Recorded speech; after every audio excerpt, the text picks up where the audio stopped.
Good morning students. Sociology with Kavita में आज आप सबका स्वागत है। सैम्पलिंग की कंटिन्यूटी में ही हम आज नॉन प्रोबेबिलिटी सैम्पलिंग पढ़ेंगे। नॉन प्रोबेबिलिटी सैम्पलिंग में क्या होता है कि they are not based on random selection, they can not claim true representativeness of the whole sample. ये सैम्पल का ट्रू रिप्रेजेंटेटिवनेस नहीं होता और रेंडमली नहीं सिलेक्ट करते हम इसको, क्योंकि रेंडमली पॉसिबल नहीं होता। डेटा पॉपुलेशन सेट है वो बहुत ज़्यादा होता है, तो जैसे कन्वीनियंस हो, जैसे हमें सुविधा हो, उस हिसाब से हम ये ले लेते हैं। नॉन प्रोबेबिलिटी सैम्पलिंग में ये अलग अलग टाइप्स के होते हैं। इसमें मैंने 4 टाइप्स को डिस्कस करूँगी। कन्वीनियंट और एक्सीडेंटल सैम्पलिंग। एक्सीडेंटल और कन्वीनियंट में क्या होता है, sample are drawn from that part of the population that is closest at hand, जो उसकी कन्वीनियंट हो। जैसे कि मुझे शिक्षा का कुछ डेटा लेना है, तो मैं आस पड़ोस में मेरे जानकार को मिलके उन्हीं से डेटा ले लूँगी, तो वो हो गया कन्वीनियंस सैम्पलिंग। और पर्पजिव सैम्पलिंग यानी purpose is already there in the mind of the researcher and sample characteristics are pre defined.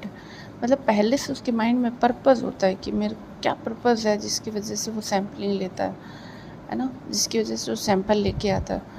और पर्पस उसको डिसाइड करा हुआ होता है, उसी पर्पस के अकॉर्डिंग वो अपने सुविधा अनुसार सैंपल ले लेता है, वो होता है पर्पसिव सैम्पलिंग। उसके बाद है कोटा सैम्पलिंग। कोटा सैम्पलिंग में people are non randomly selected by fixing some quota to facilitate representativeness of a group. पहले से कोटा डिसाइड कर लेगा, तो कोटा डिसाइड करने के बाद नॉन रैंडमली डिसाइडेड कोटा है, उसी को फैसिलिट इसको रिप्रेजेंटेटिव होने के लिए ये ऐसा पहले से करता है। जैसे इसके कोटा के भी 2 टाइप्स है, प्रोपोर्शनेट कोटा सैम्पलिंग और नॉन प्रोपोर्शनेट। प्रोपोर्शनेट में क्या होता है, पहले से कोटा डिसाइडेड होता है 40%, 60% ऐसे, कि भाई 40% मुझे मेल लेना है, 60% फीमेल लेना है। और नॉन प्रोपोर्शनेट में मिनिमम क्राइटेरिया डिसाइडेड होता है, जैसे ये मिनिमम 40% स्पेसिफाइड होता है फीमेल डेटा होना चाहिए, तो उस हिसाब से जब तक मिनिमम 40% डेटा वो कलेक्ट नहीं कर लेता, तब तो वो डेटा कलेक्ट करता रहता है फीमेल का, तो वो हो गया ये non proportionate quota sampling. Next है स्नोबॉल सैम्पलिंग। स्नोबॉल सैम्पलिंग का starting point is the existing data of target samples.